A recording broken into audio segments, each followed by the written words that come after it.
Hey, welcome to another episode of Let's Do This.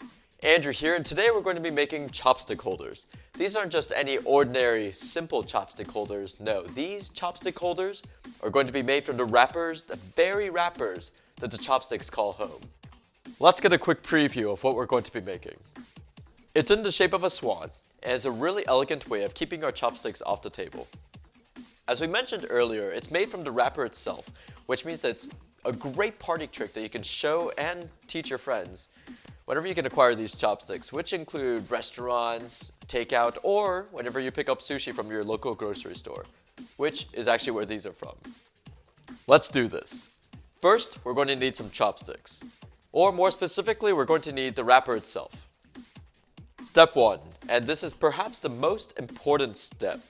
Take the wrapper and let's flatten it out completely. Next, we're going to take it and fold it in half. This is a lot like folding for a paper airplane. This first fold isn't going to actually be a fold, but it's going to show us the halfway point so we know where to begin everything else.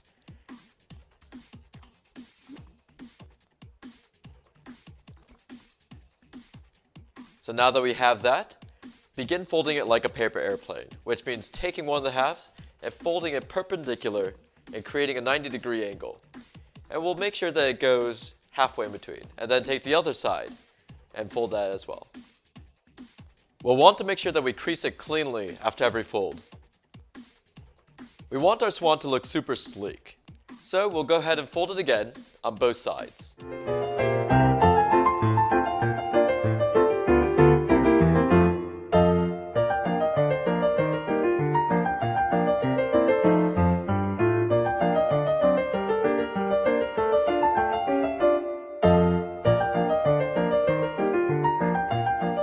At this point, it should look fairly symmetrical. Swans are fairly symmetrical creatures. Awesome. So now we could take one of the future wings of the swan and begin folding it back and forth. The important part is that we want to align this first fold with the edge that we created earlier. Again, we'll want to crease it as we go along to keep it looking nice and sharp. For the second fold, we have another set of guidelines to show us where to fold. In particular, it's going to be where the two diagonal edges that we created earlier meet with the center of the swan, so right here. And from there, it's a matter of folding it back and forth. From here, we'll want to make sure that all the folds are the same width apart.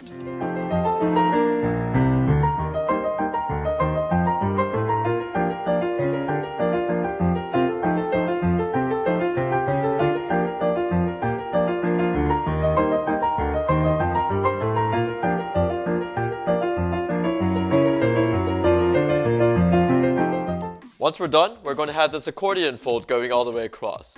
And then, we'll complete the same exact thing for the other side.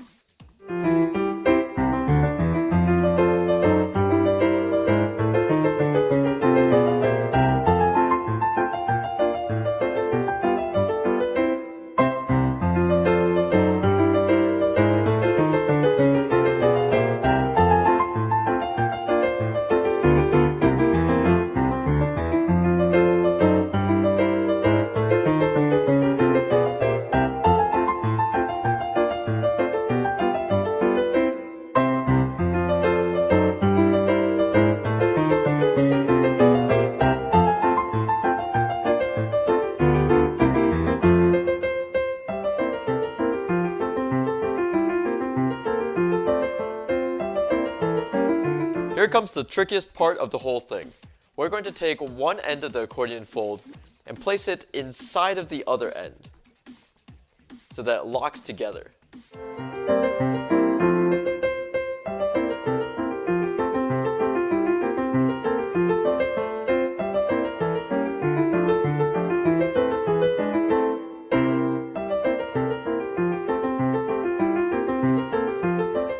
Once that's done, we'll create a nice little head for the swan by folding the top bit over itself.